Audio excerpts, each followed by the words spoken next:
এটা হচ্ছে দমদম পার্ক সার্বজনীন। ছোট্টর মধ্যে, ছোট্ট থিমের মধ্যে সুন্দর করেছে। কাঠ দিয়ে বানানো।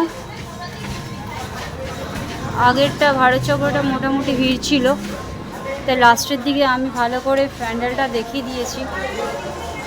আমি আর আপনাদের সামনে আসতে পারলাম না, অ্যাকচুয়ালি বোঝেনি তো এই ভিড়ের মধ্যে সামনে থেকে ভিডিও করাটা খুব চাপ হয়ে যায়, তাই আপনাদের যতটা পারছি আমি দেখে নিচ্ছি। ভেতরটা খুবই সুন্দর করেছে, বাইরেটা যতটা সিমসাম দেখে মনে হলো, কিন্তু ওয়াও, ভেতরটা খুব সুন্দর লাগছে।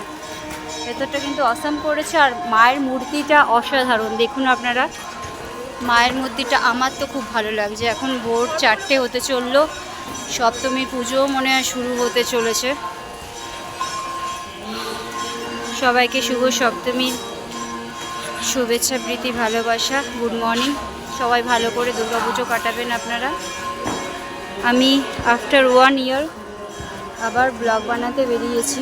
2023-এ সেরকম করে আমি ঠাকুর দেখিনি আর ব্লগও বানাইনি খুব একটা। তো এবছর ইচ্ছা আছে, দেখা যাক কতটা কি করতে পারি। এই ফার্স্ট বেরিয়েছি ষষ্ঠীর দিন, মানে রাত 12টার পর থেকে আমরা ঘুরতে বেরিয়েছি। শোভাবাজার দিয়ে স্টার্ট করেছি, এটা দমদম পার্ক। ইচ্ছা আছে আর কিছুটা ঘুরবো, তারপরে দেখা যাক কতটা স্বাদ দেয়। বাট আমার মায়ের মূর্তিটা খুবই ভালো লাগছে। বাইরে দিয়ে যতটা সিম্পল মনে হচ্ছে, ভেতর দিয়ে কিন্তু আমার খুব ভালো লাগছে জায়গাটা।